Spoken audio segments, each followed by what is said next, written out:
ನಮಸ್ಕಾರ, ರಿವ್ಯೂ ಚಾನಲ್ಗೆ ಸ್ವಾಗತ. ನಾನು ಸೌಖ್ಯ ಗಾಂವ್ಕರ್. ಪ್ರಿಯಾಂಕ್ ಖರ್ಗೆ ಏನು ಈಗ RSS ಅನ್ನು ಮತ್ತೆ ತಾನೇನೋ ಮಾಡ್ತೀನಿ ಅಂತ ಹೊರಟಿದ್ದಾರಲ್ಲ, RSS ಈಗ ಟೈಟ್ ಸ್ಲ್ಯಾಪ್ ಕೊಡ್ತಿದೆ ಪ್ರಿಯಾಂಕ್ ಖರ್ಗೆ ಅವ್ರಿಗೆ. BJP RSS ಪ್ರಿಯಾಂಕ್ ಖರ್ಗೆ ಅವ್ರಿಗೆ ನಿಮಗೇನು ಬೇಕೋ ತಗೊಳ್ರಿ ಅಂತ ಅವರು ಮುಂದಿಟ್ಟಿದೆ. ಸಾಕ ಇನ್ನೂ ಬೇಕಾ ಅಂತ ಇವರು ಫಸ್ಟ್ ಟೈಮ್ ಇದನ್ನು ಕಂಡು ಹಿಡ್ದವ್ರ ರೀತಿ ಇಡೀ ಜಗತ್ತಲ್ಲಿ ಯಾರೂ ಮಾಡ್ದಿರೋದನ್ನು ತಾನು ಮಾಡಿದ್ದೀನಿ ಅಂತ ಕ್ರೆಡಿಟ್ ತಗೊಂಡು ಹೈಕಮಾಂಡ್ ಮನೆಗೆಲ್ಲೋಗಿ ಹೊರಟಿದ್ದಾರೆ. ಪಾಪ ತಗೊಳ್ರಿ ಅಂತ ಮಂಗಳಾರತಿ ಮಾಡ್ತಿದೆ RSS. ಸಂಘದ ರಿಜಿಸ್ಟ್ರೇಷನ್ನು, ಸಂಘದ ಏನು ಸಂಬಂಧಪಟ್ಟ ದಾಖಲೆಗಳು ಎಲ್ಲಿವೆ, ಕಾನೂನಾತ್ಮಕವಾಗಿ ನಿಮ್ಮ ಕಾರ್ಯಾಚರಣೆ ಅಂತ ಪ್ರಶ್ನೆ ಮಾಡಿದಂಥ ಪ್ರಿಯಾಂಕ್ ಖರ್ಗೆ ಅವ್ರಿಗೆ ಯಾವ ರೀತಿ ಉತ್ತರ ಇಟ್ಟಿದೆ RSS? ಹಾಗಾದರೆ ಡೀಟೇಲ್ಸ್ ಇಡ್ತಾ ಹೋಗ್ತೀವಿ. ಮಿಸ್ ಮಾಡಿದೆ ನಮ್ಮ ಚಾನಲ್ನ ಸಬ್ಸ್ಕ್ರೈಬ್ ಮಾಡಿ, ನಿಮ್ಮ ಅಭಿಪ್ರಾಯ ಕಮೆಂಟ್ ಮಾಡಿ ತಿಳಿಸಿ. ಎಸ್ ವೀಕ್ಷಕರೇ, ಪ್ರಿಯಾಂಕ್ ಖರ್ಗೆ ಅವರು ಕಳೆದ ವರ್ಷ ಕೂಡ ಇದನ್ನು ಪ್ರಶ್ನೆ ಮಾಡಿ ರಾಷ್ಟ್ರ ಮಟ್ಟದಲ್ಲಿ ಸದ್ದು ಮಾಡಿದ್ರು. ಕಾಂಗ್ರೆಸ್ ಹೈಕಮಾಂಡ್ನ ಮನಗೆದ್ದಿದ್ರು. ದೊಡ್ಡ ಖರ್ಗೆ ಅವ್ರಿಗಿಂತ ಸಣ್ಣ ಖರ್ಗೆ ಅವರ ಅಬ್ಬರ ಆರ್ಭಟ ಜಾಸ್ತಿ ಬಿಡಪ್ಪ, ವೆರಿ ಗುಡ್ ಅಂತ ರಾಹುಲ್ ಗಾಂಧಿ ಅವ್ರ ಹತ್ರ ಶಹಬಾಷ್ಗಿರಿ ತಗೊಂಡಿದ್ರು. ಕೋಲು ಬೀಸೋದು, ರಿಜಿಸ್ಟ್ರೇಷನ್ನು, ಇವರು ಸಾಂವಿಧಾನಿಕವಾಗಿ ಮಾನ್ಯತೆ ಹೊಂದಿದವರೇ ಅಲ್ಲ ಅಂತೆಲ್ಲ ಪ್ರಿಯಾಂಕ್ ಖರ್ಗೆ ಅವರು ಎತ್ತಿದ್ರು.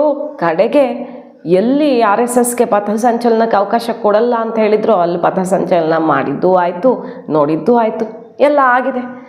100 ವರ್ಷಗಳಿಗೂ ಅಧಿಕ ಸಮಯದಿಂದ ನಡ್ಕೊಂಡು ಬಂದಿರುವಂಥ ಸಂಘದ ಅಸ್ತಿತ್ವ ಪ್ರಶ್ನೆ ಮಾಡಿದಾರಲ್ಲ ಪ್ರಿಯಾಂಕ್ ಖರ್ಗೆ ಅವರು, RSS ಈಗ ತಿರುಗಿಸಿ ಕೊಟ್ಟಿದೆ. ಏನೇನು ಪ್ರಶ್ನೆ ಮಾಡಿದ್ದಾರೆ ಅಂತ ನೋಡ್ಕೊಂಡು ಬಿಡೋಣ. ಆಮೇಲೆ RSSನ ಉತ್ತರಗಳನ್ನು ನೋಡ್ತಾ ಹೋಗ್ಬೋದು. RSSನ ಕಾನೂನಾತ್ಮಕ ಸ್ಥಾನಮಾನ, ಸಾಂಘಟಿಕ ರಚನೆಯ ಬಗ್ಗೆ, ಪದಾಧಿಕಾರಿಗಳು ಮತ್ತು ಅಧಿಕೃತ ಪ್ರತಿನಿಧಿಗಳ ವಿವರ, ಸಂಘಟನೆಗೆ ದೇಣಿಗೆ, ಕೊಡುಗೆ ಮತ್ತು ಆದಾಯದ ಮೂಲ ಏನು, ಸಂಘಟನೆಯ ವಾರ್ಷಿಕ ವೆಚ್ಚ, ಆಸ್ತಿಪಾಸ್ತಿಗಳ ವಿವರ, ಕಾನೂನಿನ ಪ್ರಕಾರ ಅನ್ವಯ ಆಗುವ ತೆರಿಗೆಗಳನ್ನು ಸಕ್ರಮವಾಗಿ ಪಾವತಿ ಮಾಡ್ತಿದ್ದೀರಾ ಇಲ್ವಾ, ನೋಂದಣಿ ಇಲ್ಲದೆ ತನ್ನ ಚಟುವಟಿಕೆ ನಡೆಸೋದಕ್ಕೆ ಯಾವ ಕಾನೂನಾತ್ಮಕ ಆಧಾರವನ್ನು ಅವಲಂಬಿಸಿದ್ದೀರಿ, ಇಷ್ಟು ದೊಡ್ಡ ಪ್ರಮಾಣದಲ್ಲಿ ಕಾರ್ಯನಿರ್ವಹಿಸುವಂತಹ ಹಕ್ಕನ್ನು ಯಾವ ಸಾಂವಿಧಾನಿಕ ಶಾಸನಾತ್ಮಕ ಚೌಕಟ್ಟಿನ ಅಡಿಯಲ್ಲಿ ಪಡ್ಕೊಂಡಿದ್ದೀರಿ. ಈ ರೀತಿ RSSಗೆ ಪ್ರಿಯಾಂಕ್ ಖರ್ಗೆ ಅವರ ಪ್ರಶ್ನೆ ಪತ್ರ, ಲೀಗಲ್ ಆ್ಯಕ್ಷನ್ ಅನ್ನೋ ರೀತಿಯಲ್ಲೆಲ್ಲ ಅವರು RSSಗೆ ಸೆಡ್ಡು ಹೊಡೆದು ಈಗ ದೇಶವ್ಯಾಪಿ ಕೈಪಾಳ್ಯದಲ್ಲಿ ಮಿರಿ ಮಿಂಚುತ್ತಿದ್ದಾರೆ ಪ್ರಿಯಾಂಕ್ ಖರ್ಗೆ ಅವರು. ಖಂಡಿತ ಅವರ ಪಾಂಡಿತ್ಯ ಪ್ರದರ್ಶನಕ್ಕೆ ಕಾಂಗ್ರೆಸ್ನವರು ಜೈ ಅಂತಿದ್ದಾರೆ. ಶಭಾಷ್, ಯಾರೂ ಎತ್ತಿರಲಿಲ್ಲ ಇಷ್ಟು ದಿನ, ಯಾರೂ ಮಾಡದ್ದನ್ನು 106 ವರ್ಷದಲ್ಲಿ ಪ್ರಿಯಾಂಕ್ ಖರ್ಗೆ ಅವರು ಮಾಡಿದ್ದಾರಪ್ಪ ಅಂತ ಕಾಂಗ್ರೆಸ್ನವರು ಬೆನ್ನು ತಡ್ತಾ ಇದ್ದಾರೆ. RSS BJP ತಿರುಗಿಸಿ ಕೊಟ್ಟಿದೆ.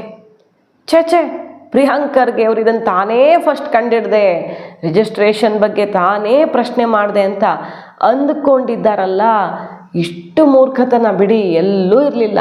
ಖಂಡಿತವಾಗಿ ತುಂಬ ಜನ ಪ್ರಶ್ನೆ ಮಾಡಿದ್ದಾರೆ, ಎಲ್ಲದಕ್ಕೂ ಉತ್ತರವೂ ಸಿಕ್ಕಾಗಿದೆ. ಕೋರ್ಟಲ್ಲೂ ಉತ್ತರ ಸಿಕ್ಕಿದೆ. ಪ್ರಿಯಾಂಕ್ ಖರ್ಗೆ ಅವರೇ, ನೀವೇ ಕಂಡು ಹಿಡಿದ್ರಿ ಅಂತ ಅಂದುಕೊಳ್ಬೇಡಿ ಅಂತ ತಿರುಗಿಸ್ಕೊಡ್ತಿದೆ. ನಂಬರ್ 1. ಎರಡನೇದಾಗಿ, ಈ ಸಂಘಟನೆಯನ್ನು ರೆಕಗ್ನೈಸೇ ಮಾಡದೇ ಇದ್ದರೆ, ಹಿಂದೆ ನೆಹರು ಅವ್ರ ಕಾಲದಿಂದ, ಬ್ರಿಟಿಷರ ಕಾಲದಿಂದ, ಸಂವಿಧಾನ ಬಂದ ಮೇಲೆ ಬರೋಕ್ಕಿಂತ ಮುಂಚೆ ಈ ಸಂಘಟನೆಯನ್ನು, ಈ ಸಂಘವನ್ನು ರೆಕಗ್ನೈಸ್ ಮಾಡದೇ ಇದ್ದಿದ್ರೆ ಬ್ಯಾನ್ ಹೆಂಗೆ ಮಾಡ್ತಿದ್ರು? ಈಗ ರಿಜಿಸ್ಟ್ರೇಷನ್ ಇಲ್ಲ, ಇದರ ಅಸ್ತಿತ್ವವನ್ನೇ ಪ್ರಶ್ನೆ ಮಾಡ್ತೀರಿ ಅಂದರೆ ಹೆಂಗೆ ಒಂದಲ್ಲ ಎರಡೆರಡು ಸಲ ಬ್ಯಾನ್ ಆಗುತ್ತೆ? ಇಲ್ಲದೇ ಇರೋದನ್ನು ಬ್ಯಾನ್ ಮಾಡೋಕ್ಕಾಗತ್ತಾ? RSS ತಿರುಗೇಟಿದು. ಸೊ ಕಾಂಗ್ರೆಸ್ನಿಂದ ಹಿಡಿದು ಎಲ್ಲರೂ ಇದನ್ನು ರೆಕಗ್ನೈಸ್ ಮಾಡಿದ್ದಾಗಿದೆ. RSS ಇರುವಿಕೆಯನ್ನು ಗುರುತಿಸಿದ್ದಾಗಿದೆ. RSS ಇದೆ ಅನ್ನೋದು ಎಲ್ರಿಗೂ ಗೊತ್ತಿದೆ. ಮತ್ತು ಈ ಸಂವಿಧಾನ ಒಂದು ಸಂಘಟನೆ ಕಾರ್ಯಾಚರಿಸೋದಕ್ಕೆ ಅವಕಾಶವನ್ನು ಕೊಟ್ಟಿದೆ. ರಿಜಿಸ್ಟ್ರೇಷನ್ ಬೇಕು ಅಂತ ಇಲ್ಲ.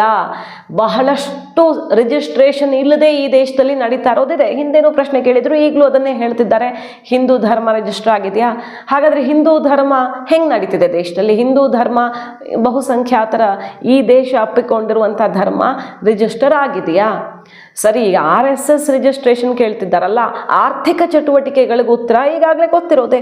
RSS ಅಡಿಯಲ್ಲಿ ಹಲವಾರು ಶಾಖೆಗಳು, ಟ್ರಸ್ಟ್ಗಳು, ಈಗ ರಾಷ್ಟ್ರೋತ್ಥಾನ ಮತ್ತೊಂದು ಮಗದೊಂದು ಅಂತ ಅದರ ಅಡಿಯಲ್ಲಿ ಬರೋದೆಲ್ಲ ರಿಜಿಸ್ಟ್ರೇಷನ್ ಆಗಿ ಅವರ ಆರ್ಥಿಕ ಚಟುವಟಿಕೆಗಳು, ತೆರಿಗೆ ಮತ್ತೊಂದು ಎಲ್ಲನೂ ಅಕೌಂಟಬಿಲಿಟಿ ಇದೆ. ಬಟ್ RSS ಅನ್ನೋದು ರಿಜಿಸ್ಟರ್ಡ್ ಅಲ್ಲ. RSS ಅಡಿಯಲ್ಲಿ ಬರುವಂಥ ವಿವಿಧ ಬೇರೆ ಬೇರೆ ಸಂಘಟನೆಗಳು, ಟ್ರಸ್ಟ್ಗಳು ರಿಜಿಸ್ಟರ್ಡ್ ಇವೆ. ಅದೆಲ್ಲ ಪಾರದರ್ಶಕವಾಗಿ ಏನೇನು ತೋರಿಸ್ಬೇಕೋ ತೋರಿಸ್ತಿದ್ದಾರೆ. ಈ ಸಂಘ ಬರೀ ನಾನ್ ಪೊಲಿಟಿಕಲ್ಲಿ ಅವ್ರದ್ದೊಂದು ಸಿದ್ಧಾಂತವನ್ನು ಇಟ್ಟುಕೊಂಡು ಅವ್ರದ್ದೊಂದು ಗೋಲನ್ನು ಇಟ್ಕೊಂಡು ಕಾರ್ಯಾಚರಿಸ್ತಾ ಇರೋದು. ಇದು ರಿಜಿಸ್ಟ್ರೇಷನ್ ಆಗಲೇಬೇಕು ಅಂತ ಯಾವ ಸಂವಿಧಾನನೂ ಹೇಳಿಲ್ಲ. ಕೋರ್ಟಲ್ಲೂ ಇದು ಹೋಗಿ ಹಿಂದೆ ಎಲ್ಲ ಪ್ರಶ್ನೆ ಮಾಡಿ ಅವರ ಅಕೌಂಟಬಿಲಿಟಿ ಬಗ್ಗೆ, ಲೀಗಲಿ ಅಸ್ತಿತ್ವದ ಬಗ್ಗೆ ಪ್ರಶ್ನೆ ಮಾಡಿದ್ದಾಗಿದೆ, ಕಾನೂನು ಹೋರಾಟನೂ ಮಾಡಿದ್ದಾಗಿದೆ. ಪ್ರಿಯಾಂಕ್ ಖರ್ಗೆ ಅವರೇ, ನೀವು ಅಂದ್ಕೊಳ್ತಿದ್ದೀರಿ ನೀವೇ ಫಸ್ಟ್ ಟೈಮು ಈ ಭೂಮಿ ಮೇಲೆ RSS ಬಗ್ಗೆ ಇಂಥದ್ದೊಂದು ಸವಾಲು ಎತ್ತಿರೋದು, RSS ಅನ್ನು ಈ ರೀತಿ ಕೆಣಕಿರೋದು ಅಂತ ನೀವು ಅಂದುಕೊಳ್ತಿದ್ದೀರಿ. ಬಟ್ ಇತಿಹಾಸ ತುಂಬ ದೊಡ್ಡದಿದೆ, ದಯವಿಟ್ಟು ಓದಿಕೊಂಡು ಬನ್ನಿ ಅಂತ ಟೈಟ್ ಸ್ಲ್ಯಾಪ್ ಕೊಡ್ತಿದೆ RSS. ಇಷ್ಟೂ ತಿಳ್ಕೊಳ್ದೆ ನೀವು ಈ ರೀತಿ ನ್ಯಾಷನಲ್ ಲೆವೆಲಲ್ಲಿ ಸೌಂಡ್ ಮಾಡಬಹುದು ಅಂತ ರಾಜಕೀಯ ಉದ್ದೇಶಕ್ಕೆ ಏನೋ ಮಾಡಿದ್ರೆ ನಾವು ಅದಕ್ಕೆ ಆನ್ಸರ್ ಮಾಡೋಕ್ಕಾಗಲ್ಲ. ಯಾಕಂದರೆ ನೀವು ಕೊಟ್ಟಿರೋದಲ್ಲ, ಪ್ರಿಯಾಂಕ್ ಖರ್ಗೆ ಅವ್ರು ಕೊಟ್ಟಿರೋದಲ್ಲ, ಈ ದೇಶದ ಸಂವಿಧಾನ ಅಂಬೇಡ್ಕರ್ ಅವ್ರು ಕೊಟ್ಟಿರೋದು.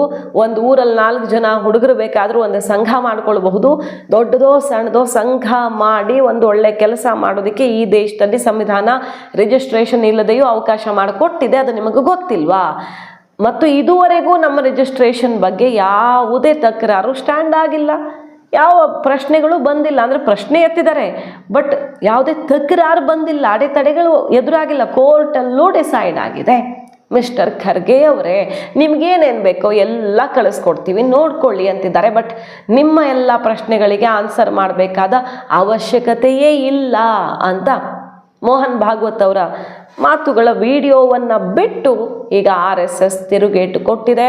ಪ್ರಿಯಾಂಕ್ ಖರ್ಗೆ ಅವರು ಪಾಪ ಅವರು ಇಲಾಖೆಯಲ್ಲಿ ಕ್ರಾಂತಿ ಮಾಡಿದರೆ, ಸಂಶೋಧನೆ ಮಾಡಿದರೆ ಚೆನ್ನಾಗಿರ್ತಿತ್ತು. IT BT, ಈಗ ಗೃಹ ಸಚಿವಾಲಯ, ಇಲ್ಲೆಲ್ಲ ಕ್ರಾಂತಿ ಮಾಡೋದು ಬಿಟ್ಟು, ಹೊಸದನ್ನು ಪತ್ತೆ ಮಾಡೋದು ಬಿಟ್ಟು, ಹಳೇದನ್ನೇ ಏನೋ ಹೊಸದಾಗಿ ನಾನು ತೆಗೆದೆ ಅಂತ ಕೆದಕಿ ಹಳೇದನ್ನೇ ಎತ್ತೆತ್ತಿ ತೋರಿಸಿ ತಾನು ಸಾಧನೆ ಮಾಡಿದ್ದೀನಿ ಅಂತ ಹೈಕಮಾಂಡ್ ಮನಗೆಲ್ಲೋದಕ್ಕೆ ನೋಡ್ತಿರೋ ಪ್ರಿಯಾಂಕ್ ಖರ್ಗೆ ಅವ್ರಿಗೆ ಪಾಪ ಇಷ್ಟು ಕಾಮನ್ ಸೆನ್ಸ್ ಇಲ್ವಾ ಅಂತ ತಿರುಗೇಟು ಕೊಡ್ತಿದ್ದಾರೆ. ಪ್ರಿಯಾಂಕ್ ಖರ್ಗೆ ಅವರು ಕೊಟ್ಟಿರುವಂತ ಪತ್ರಿಕೆಗೆ, ಅವರ ಪ್ರಶ್ನೆಗಳಿಗೆ RSS ಮತ್ತೆ RSSನ ಅಧಿಕಾರಿಗಳು ಕಾನೂನಾತ್ಮಕವಾಗಿ ಅದಕ್ಕೆ ಸರಿಯಾಗಿರುವಂತ ಉತ್ತರವನ್ನು ಕೊಡ್ತಾರೆ. ಭಾರತದ ಸಂವಿಧಾನ ಪ್ರತಿಯೊಬ್ಬ ದೇಶದ ಪ್ರಜೆಗೂ ಕೂಡ, ನಾಗರಿಕನಿಗೂ ಕೂಡ ಸಂಘ ಸಂಸ್ಥೆಗಳನ್ನು ಮಾಡುವಂಥ, ಅಸೋಸಿಯೇಷನ್ ಮಾಡುವಂಥ ಸಾಂವಿಧಾನಿಕ ಹಕ್ಕನ್ನು ಕೊಟ್ಟಿದೆ. ಇದನ್ನ ಪ್ರಿಯಾಂಕ್ ಖರ್ಗೆ ಅವರು ಕೊಟ್ಟಿರೋದಲ್ಲ, ಇದನ್ನ ಬಾಬಾ ಸಾಹೇಬ್ ಅಂಬೇಡ್ಕರ್ ಕೊಟ್ಟಿರೋದು. ಇದು RSSಗೆ ಮಾತ್ರ ಅಲ್ಲ. ನಾಳೆ ಬೆಳಗ್ಗೆ ಕರ್ನಾಟಕದ ಯಾವುದೋ ಹಳ್ಳಿಲಿರುವಂಥ ಒಂದು ಸಣ್ಣ ಗ್ರಾಮದಲ್ಲಿ 4-5 ಜನ ಹುಡುಗರು ಒಟ್ಟಿಗೆ ಬಂದರೂ ಕೂಡ ಅವರೊಂದು ಸಂಘ ಸಂಸ್ಥೆಯನ್ನು ಪ್ರಾರಂಭ ಮಾಡಬಹುದು. ಸಂವಿಧಾನ ಕೊಟ್ಟಿರುವಂತ ಹಕ್ಕದು. ಈ ಹಕ್ಕಿನ ಕೆಳಗಡೆನೆ ರಾಷ್ಟ್ರೀಯ ಸ್ವಯಂ ಸೇವಕ ಸಂಘ 100 ವರ್ಷಗಳ ಕಾಲ ಕೆಲಸ ಮಾಡ್ಕೊಂಡು ಬಂದಿದೆ. ಸಂವಿಧಾನ ಇಲ್ದಲೇ ಇದ್ದಾಗ, ಬ್ರಿಟಿಷರಿದ್ದಾಗಲೂ ಕೂಡ RSS ಈ ರೈಟ್ ಆಫ್ ಅಸೋಸಿಯೇಷನ್ ಇಂದನೇ ಕೆಲಸ ಮಾಡ್ಕೊಂಡು ಬಂದಿರುವಂಥದ್ದು. ಇನ್ನು ಸಂಘದ ಅಕೌಂಟ್ಸು, ಸಂಘದ ಆಫೀಸ್ಗಳು, ಸಂಘದ ಪ್ರಾಪರ್ಟಿಗಳು, ಇದೆಲ್ಲದಕ್ಕೂ ಕೂಡ ಬೇರೆ ಬೇರೆ ಟ್ರಸ್ಟ್ಗಳು, ಅಸೋಸಿಯೇಷನ್, ಸೊಸೈಟಿಗಳನ್ನ ಮಾಡಿ register of societies act, Indian trust act, ಇದ್ರ ಕೆಳಗಡೆ ಯಾವ್ಯಾವ ರೂಲ್ಸ್ ಅನ್ನು ಫಾಲೋ ಮಾಡಬೇಕು, ಯಾವ ಕಾನೂನುಗಳನ್ನು ಫಾಲೋ ಮಾಡಬೇಕು, ಪ್ರೊಸೀಜರ್ನ ಫಾಲೋ ಮಾಡಬೇಕು, ಇದನ್ನ ಫಾಲೋ ಮಾಡೇ RSS ಇಷ್ಟು ವರ್ಷ ನಡ್ಕೊಂಡು ಬಂದಿದೆ. ಪ್ರಿಯಾಂಕ್ ಖರ್ಗೆ ಫಸ್ಟ್ ಅಲ್ಲ RSSನ ಬಗ್ಗೆ ಆಡಿಟ್ ಕೇಳ್ತಾ ಇರೋದು, ಅಥವಾ RSSನ ನೋಂದಣಿ ಬಗ್ಗೆ ಪ್ರಶ್ನೆ ಕೇಳ್ತಾ ಇರೋದು. ಇದೇನೋ ಫಸ್ಟ್ ಟೈಮ್ ಏನೋ ನಾವು ಇನ್ನೋವೇಷನ್ ಮಾಡಿದೀವಿ ಅಂತ. ಯಾಕೆಂದ್ರೆ ಅವ್ರದ್ದು ಇನ್ನೊಂದು ಮಂತ್ರಾಲಯ ಇರುವಂತದ್ದು IT BT, ಅಲ್ಲಿ ರಿಸರ್ಚ್ ಇನ್ನೋವೇಷನ್ ಆಗ್ಬೇಕಾಗಿರೋದು. ಅಲ್ಲಿ ಅವ್ರು ಯಾವುದು ಮಾಡಿಸ್ತಾ ಇಲ್ಲ. ಆದ್ರೆ ಅಲ್ಲಿ ರಿಸರ್ಚ್ ಇನ್ನೋವೇಷನ್ ಮಾಡಕ್ ಆಗ್ತಾ ಇಲ್ಲ ಅಂತ ಇಲ್ಲೇನೋ ನಾನು ನೋಂದಣಿ ಬಗ್ಗೆ, ಅಕೌಂಟ್ ಬಗ್ಗೆ, ಆಡಿಟ್ ಬಗ್ಗೆ ಪ್ರಶ್ನೆ ಕೇಳ್ಬಿಟ್ರೆ ನಾನೇ ಫಸ್ಟ್ ಟೈಮ್ ಕೇಳ್ತಾ ಇರೋದು, ನಂದೇ ಇನ್ನೋವೇಷನ್ ಇದು ಅಂತ ಪ್ರಿಯಾಂಕ್ ಖರ್ಗೆ ಅವ್ರು ಅನ್ಕೊಂಡಿದ್ರೆ ಹಿ ವಿಲ್ ಬಿ ರಾಂಗ್. ಯಾಕೆಂದ್ರೆ ಇದ್ರ ಬಗ್ಗೆ ಈಗಾಗಲೇ ಪ್ರಶ್ನೆಗಳನ್ನು ಕೇಳಿ, ಬೇರೆ ಬೇರೆ ಕಡೆ ಇದ್ರ ಬಗ್ಗೆ ಚರ್ಚೆಗಳಾಗಿ, ಕೋರ್ಟ್ಗಳಲ್ಲಿ ನಿರ್ಣಯಗಳಾಗಿ ಇವೆಲ್ಲವೂ ಆಗೋಗಿದೆ. ಈ ಹಿಂದೆ ಕೂಡ ಪ್ರಿಯಾಂಕ್ ಖರ್ಗೆ ಅವರು ಚಿತ್ತಾಪುರದಲ್ಲಿ RSS ಪಥಸಂಚಲನ ಮಾಡಬೇಕು ಅಂತಂದಾಗ ಅದಕ್ಕೆ ವಿರೋಧ ಮಾಡಿದ್ರು.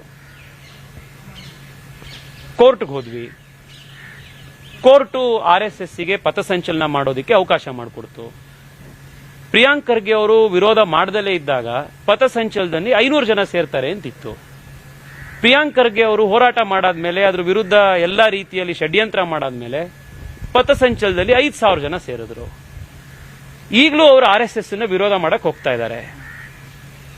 ಅವರ ಈ RSS ವಿರೋಧ ಕರ್ನಾಟಕದಲ್ಲಿ RSS ಮತ್ತೆ RSS ಗೆ ಸಂಬಂಧಪಟ್ಟಂತಹ ಚಿಂತನೆಗಳು ಮತ್ತಷ್ಟು ಗಟ್ಟಿಯಾಗಿ ಸಮಾಜದಲ್ಲಿ ಬೇರೂರೋದಕ್ಕೆ ಪ್ರಿಯಾಂಕ್ ಖರ್ಗೆ ಅವರೇನೆ ಇದಕ್ಕೆ ಒಂದು ಫೌಂಡೇಶನ್ ಹಾಕೊಡ್ತಾ ಇದ್ದಾರೆ. I don't need to respond. There are so many unregistered things going on. And we are not secretive, we are working on open ground. We are calling people and telling them about Sangha. This is politics. And all these things, gimmicks are being tried. We will do that. We are used to it.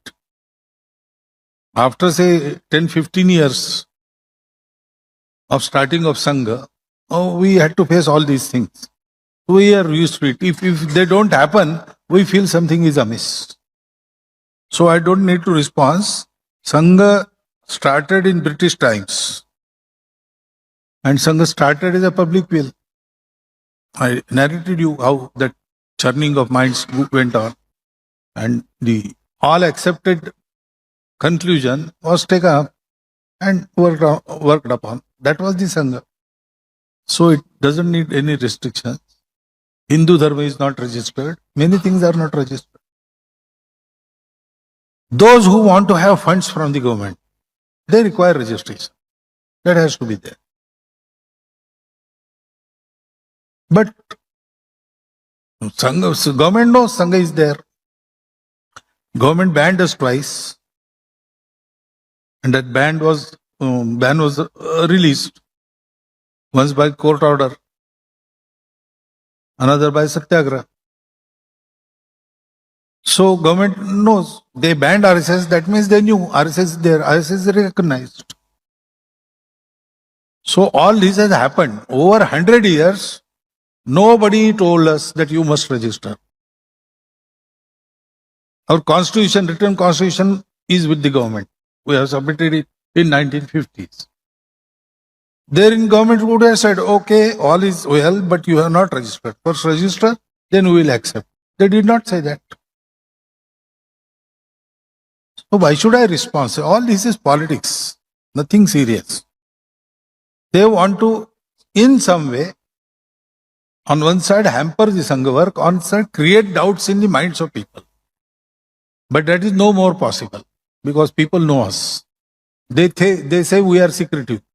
Our Karyakartas live in all localities. People are daily seeing them. Our shakhas are on open grounds. People are daily seeing them. We have public programs. We have such a enormous outreach in this year. In every block, we had Hindu Sammelan. So all these things, they are not possible if we are secretive.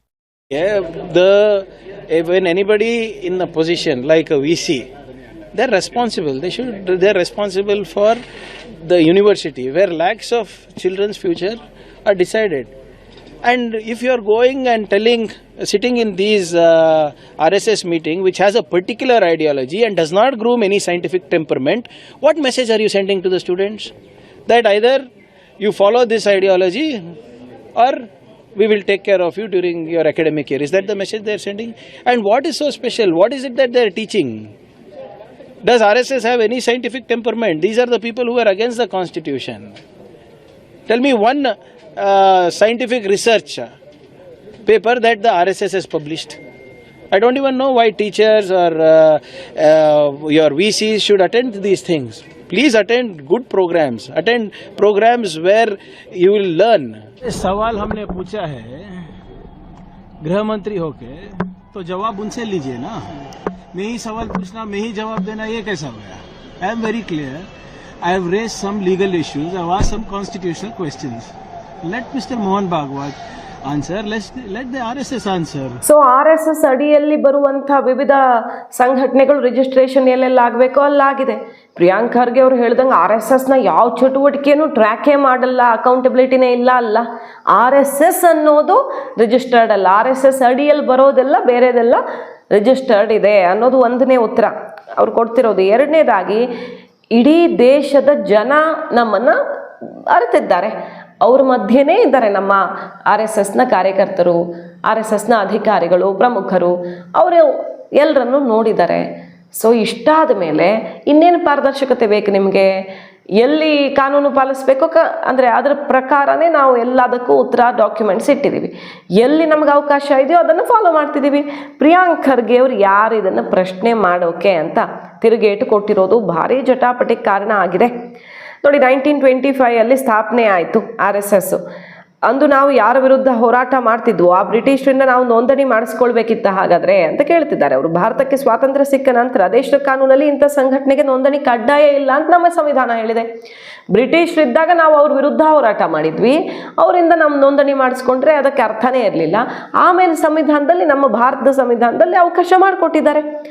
ಕಳೆದ 100 ವರ್ಷಗಳಿಂದ ಭಾರತದಲ್ಲಿ ಅತ್ಯಂತ ಪಾರದರ್ಶಕವಾಗಿ ಸಂಘ ಕಾರ್ಯನಿರ್ವಹಿಸ್ತಾ ಇದೆ. ಇದಕ್ಕೆ ಯಾವುದೇ ನೋಂದಣಿ ಮಾಡಿಸುವಂಥ ಅಗತ್ಯವೇ ಇಲ್ಲ ಮತ್ತು ಯಾರಿಗೂ ಉತ್ತರ ಕೊಡಬೇಕಾಗಿಲ್ಲ, ಕೊಡೋದು ಇಲ್ಲ ಅಂತ ಭಾನುವಾರದ ಕಾರ್ಯಕ್ರಮದಲ್ಲಿ ಖರ್ಗೆ ಅವರು ಬರೆದ ಪ್ರಶ್ನೆಗೆ ಅತ್ಯಂತ ತೀಕ್ಷ್ಣವಾದ ಉತ್ತರ ಬಂದಿದೆ. ಎಷ್ಟು ಸಲ ಅದನ್ನೇ ಎತ್ತುಕೊಂಡು ನಿಮ್ಮ ರಾಜಕೀಯ ಬೇಳೆ ಬೇಯಿಸ್ಕೊಳ್ಳೋಕೆ ನೋಡ್ತೀರಿ ಅಂತ. ಇನ್ನೊಂದು ಕಡೆ ಬಾಂಗ್ಲಾದೇಶಿ ಅಕ್ರಮ ವಲಸಿಗರ ಬಗ್ಗೆ ಇವ್ರಿಗೆ ಅಕೌಂಟೆಬಿಲಿಟಿ ಕೇಳಲ್ಲ. ಮುಗಿಬಿದ್ದಿರೋದು ಈಗ ಸೋಷಿಯಲ್ ಮೀಡಿಯಾದಲ್ಲಿ ಆಕ್ರೋಶ ನೋಡಿ.